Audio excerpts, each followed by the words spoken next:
Maaf mengganggu waktunya Yami. Perkenalkan, nama saya Maris Laya dari mahasiswa Universitas Perintis Indonesia, lagi ngambil profesinya. Saya dapat tugas dari Kepelatihan Bencana, itu kebetulan saya angkat judul yaitu vaksinasi COVID-19 ini. Baiklah, boleh minta waktunya Yami, setuju ya, 10 menit saya minta waktunya ya untuk menjelaskan tentang vaksin COVID-19 ini. Sebelumnya Mami, ini kan vaksin ini udah sering didengar ya nih. Vaksin ini sudah ditemukan tapi bukan obat. Mungkin masyarakat awam lebih banyak mengatakan bahwa vaksin itu adalah obat COVID-19. Itu salah. Jadi di sini saya akan menjelaskan tentang COVID-19. Nah, ini nih, sebulan setelah World Health Organization atau WHO mengatakan bahwa COVID-19 ini merupakan bencana bagi seluruh dunia. Nah, dan Presiden sudah menetapkan bahwa COVID-19 ini sebagai bencana nasional menurut Undang-Undang Nomor 12 Tahun 2020 nih.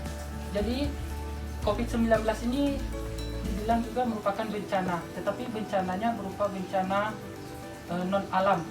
Merupakan bencana. Dengar nggak apa itu vaksin? Apa bedaannya vaksinasi sama vaksin? Ini kan bisa sering dengar di TV tuh, vaksinasi sama vaksin. Sama nggak vaksin sama vaksinasi? Nggak, beda ya Mi. Nah, vaksinasi itu adalah proses di dalam tubuh di mana seseorang menjadi kebal atau terlindungi dari suatu penyakit apabila suatu saat terpajan, sehingga apabila suatu saat terpajan dengan penyakit tersebut maka tidak akan sakit. Itu disebut namanya vaksin, vaksinasi. Sedangkan pengertian vaksin adalah produk biologi yang berisi antigen berupa mikroorganisme yang sudah diolah atau yang sudah dimatikan, atau zat yang sedemikian rupa sehingga aman, yang apabila diberikan kepada seseorang akan menimbulkan kekebalan spesifik secara aktif terhadap penyakit tertentu. Nah, tentu Mami dan Papi bertanya, apakah vaksin itu obat? Nah, menurut Mami vaksin itu obat atau apa? Enggak. Nah, ya benar, vaksin itu memang bukan obat. Vaksin itu bukanlah obat. Vaksin mendorong pembentukan kekebalan tubuh. Dia hanya menguatkan kekebalan tubuh kita atau memproduksi. Memang kita udah ada kekebalan tubuh, tetapi kekebalan tubuh kita itu belum mampu membunuh atau mempasifkan bakteri seperti COVID-19. Jadi makanya dibuat vaksin COVID-19 untuk melemahkan atau mempasifkan COVID-19 tersebut. Lanjut, sampai di sini ngerti Mami, Papi? Oke, lanjut. Bagaimana vaksin bisa bekerja dalam tubuh untuk melindungi kita? Nah, prosesnya yang pertama, vaksin adalah produk biologi yang diberikan kepada seseorang untuk melindungi dari penyakit yang melemahkan bahkan mengancam jiwa.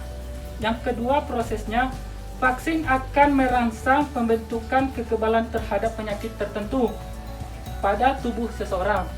Yang ketiga, tubuh akan mengingat virus atau bakteri pembawa penyakit, mengenali dan tahu cara melawannya.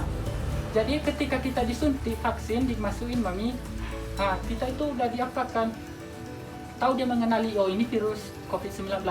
Jadi udah tahu dia oh ini COVID-19 harus dilawan kalau dimasukin dalam tubuh. Terus lanjut, siapa sasaran penerima vaksin COVID-19? Nah, kelompok prioritas penerima vaksin adalah penduduk yang berdomisili di Indonesia. Nah, berarti orang asing nggak boleh menerima vaksin tersebut. Yang berusia lebih 18 tahun ke atas. Nah, Dafa berapa umurnya sekarang? 16. Berarti belum boleh menerima vaksinasi. Umur siapa? Giras? Nah, 10. Nggak boleh menerima vaksin. Yang menerima itu 18 tahun ke atas. Lanjut. Kelompok penduduk berusia di bawah 18 tahun dapat diberikan vaksin apabila telah tersedia data keamanan vaksin. Jadi, untuk vaksin untuk anak-anak yang di bawah 18 tahun ke atas itu belum ada dilakukan uji klinisnya. Tetapi sekarang masih dilakukan uji klinis kepada vaksin untuk dilakukan kepada anak-anak supaya terlindungi. Tetapi sampai sekarang belum ada karena masih dalam uji klinis.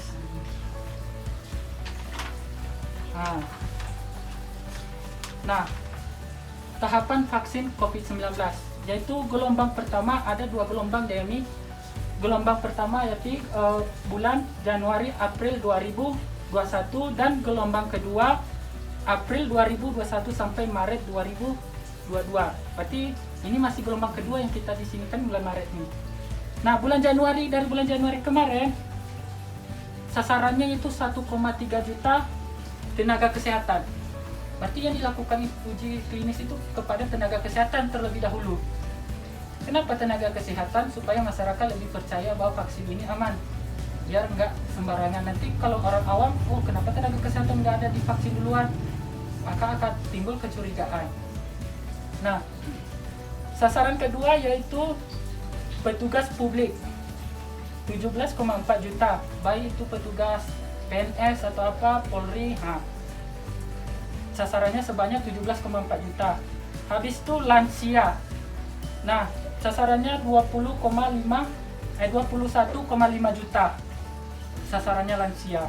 Nah, untuk gelombang kedua di bulan April sasarannya itu masyarakat rentan daerah dengan risiko penularan tinggi. Nah, zona-zona merah seperti Jakarta, Bandung itu yang didahulukan pertama nih untuk dilakukan vaksin. Sasarannya sebanyak 63,9 juta. Nah, yang kedua, masyarakat lainnya, pendekatan klaster sesuai ketersediaan vaksin. 77,4 juta sasarannya, jumlah orang yang banyak harus divaksin. Habis itu, itu ada dua gelombang Mami tahapan untuk memberikan vaksin. Nah, Mami sama Papi apakah udah divaksin? Belum ya Mi? Oke. Alasannya kenapa Mi belum divaksin? Belum ada divaksin Mi. Alasannya? Belum ada panggilan oleh kelurahan ya Mi. Oke. Siapa saja yang termasuk tenaga kesehatan yang menjadi prioritas utama vaksinasi COVID-19?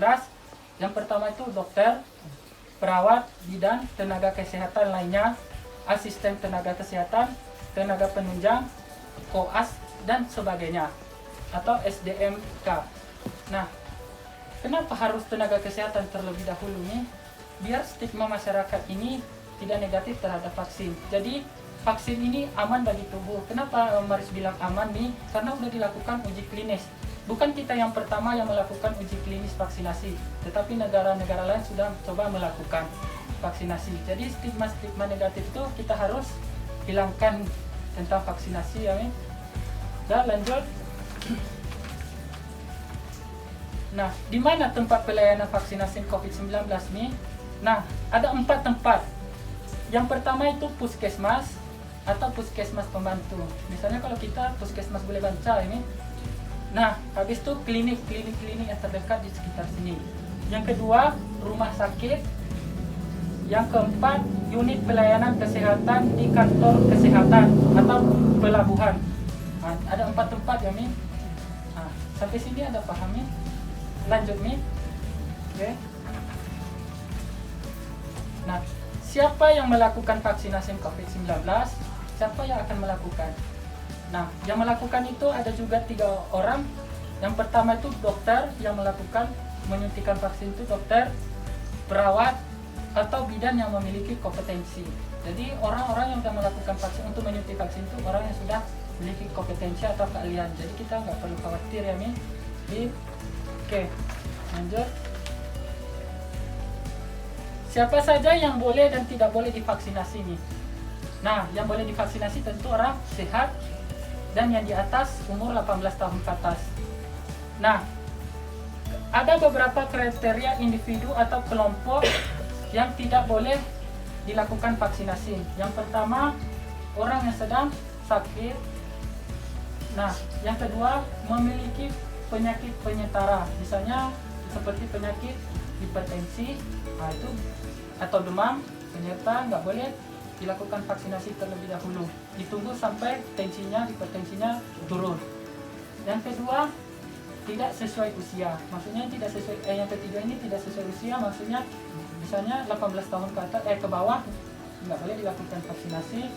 Terus, memiliki riwayat autoimun. Maksudnya riwayat autoimun ini seperti penyakit leukemia dia nih. Gangguan autoimun, dia nggak punya autoimunnya sendiri sehingga tidak boleh dilakukan.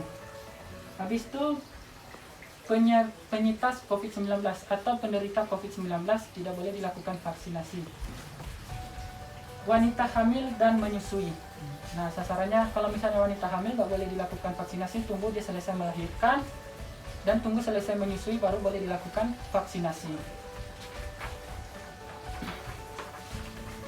Nah, ini beberapa dosis yang dibutuhkan untuk vaksinasi COVID-19 untuk menimbulkan kekebalan yang optimal. Nah, ini nama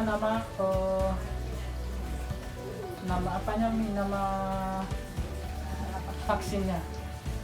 Pengembang vaksinnya ini perusahaannya, dosisnya ini kalau untuk inactivated virus oleh perusahaan Indonesia atau Sinovac Research and Development merupakan 2 atau 0,5 mili per dosis kalau diberikan kepada manusia ya Mi. Nanti bisa dilihat Mi. Lanjut. Apakah seseorang yang sudah pernah terpapar COVID-19 dapat divaksinasi? Nah, di sini nih yang tidak boleh itu menggunakan vaksin yang ada ini Sinovac. Jadi misalnya udah terpapar, dia udah dibilang itu dia positif nih. Nah, untuk khusus Sinovac dia nggak boleh dikasih nih. Boleh dikasih vaksin yang lain. Kalau khusus Sinovac yang udah pernah positif nggak boleh dikasih. Lanjut nih. Nah, ini apakah manfaat dari vaksin COVID-19? Manfaatnya yang pertama, sebagai manfaat dari vaksin lainnya, vaksin COVID-19 bermanfaat untuk memberi perlindungan bagi tubuh agar tidak jatuh sakit akibat COVID-19 dengan cara menimbulkan atau menstimulasi kekebalan spesifik dalam tubuh dengan pemberian vaksin. Jadi kalau kita divaksin, kekebalan tubuh kita terlindungi. Jadi ketika kita divaksin, COVID-19 masuk ke dalam tubuh kita, udah dikenal dia, oh ini virus corona. Jadi kerjanya tuh udah tahu dia sendiri nih. Seperti imun kita di dalam tubuh itu kan udah tahu juga kerjanya. Lanjut. Apakah vaksin COVID-19 itu dipastikan aman? Nah, kenapa Maris aman? Karena uji klinisnya udah ada beberapa nih. Yang pertama itu, vaksin yang diproduksi massal sudah melewati proses yang panjang. Jadi sebelum diberi ke masyarakat udah diproses dulu secara panjang keamanannya nih. Harus memenuhi syarat utama yakni aman, ampuh, stabil, dan efisien dari segi biaya. Nah, mungkin sekarang masih gratis ya Mi, kalau kita disuruh untuk melakukan vaksinasi oleh pemerintah. Jadi prosesnya udah dipastikan aman ke dalam tubuh. Terus aspek keamanan vaksin dipastikan melalui beberapa tahapan uji klinis yang benar dan menjunjung tinggi kaidah ilmu pengetahuan, sains, dan standar-standar kesehatan. Jadi di sini udah bekerja semuanya nih, baik secara agama, kesehatan juga udah bekerja sama, halal atau tidaknya diberikan kepada masyarakat. Jadi kita nggak perlu khawatir karena udah dilakukan uji klinis. Yang ketiga, intinya pemerintah tidak tergesa-gesa dalam pelaksanaan vaksinasi dan tahap pengendapan aspek keamanan dan manfaat atau kesempatan vaksin. Jadi udah dipastikan aman.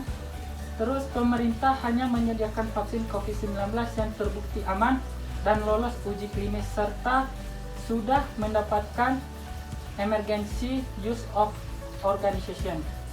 Nah, jadi ini di sini uji klinisnya udah dilakukan sebagai 4 tahap, udah kerjasama juga halal atau tidaknya, aman atau tidak sudah dilakukan uji klinisnya.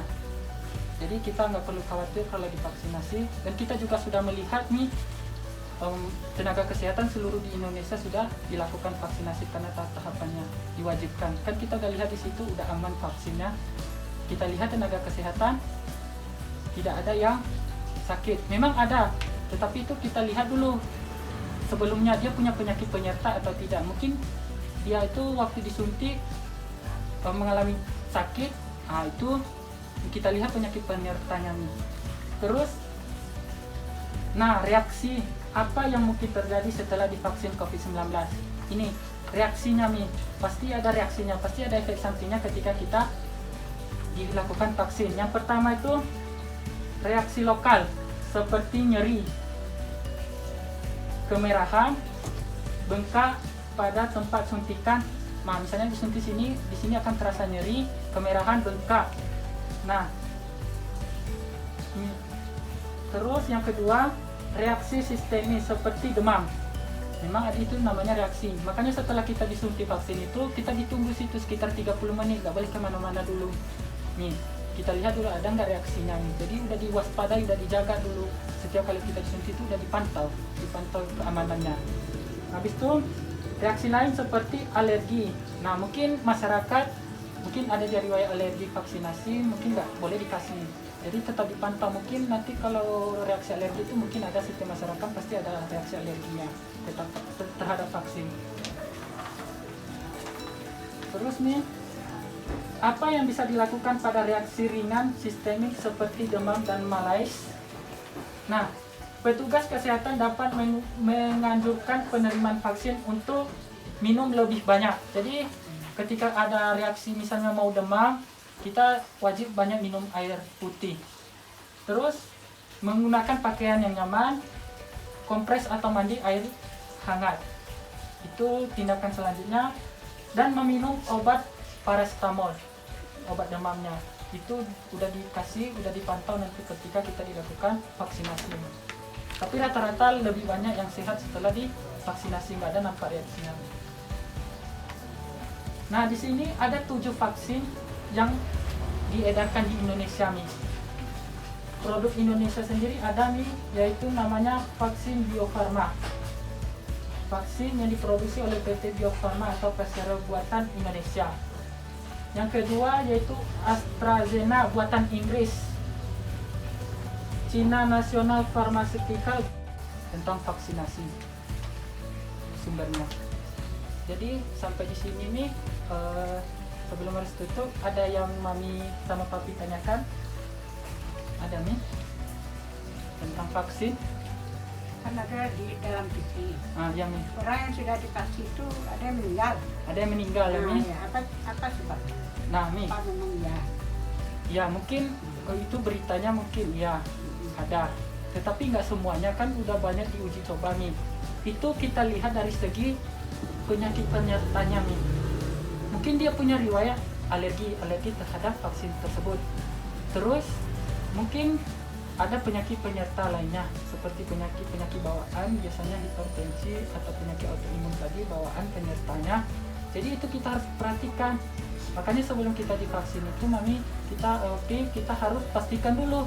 Kita harus beritahu ke tenaga kesehatannya, saya punya riwayat hipertensi Bu, saya punya penyakit ini, apakah boleh divaksin? Nah kalau nggak boleh nanti cari vaksin yang diperbolehkan. Vaksin yang mana yang di antara 7 buah tadi yang udah disebarkan di Indonesia keamanannya.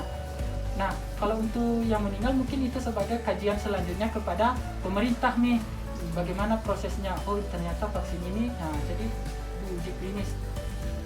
Nah itu kita harus lihat penyakit penyerta. Makanya kalau kita divaksin jangan kita hanya mau, tetapi kita kasih tahu saya punya riwayat penyakit ini biar nggak ada efek sampingnya selanjutnya, karena efeknya bisa menyebabkan kematian salah satunya tadi ini.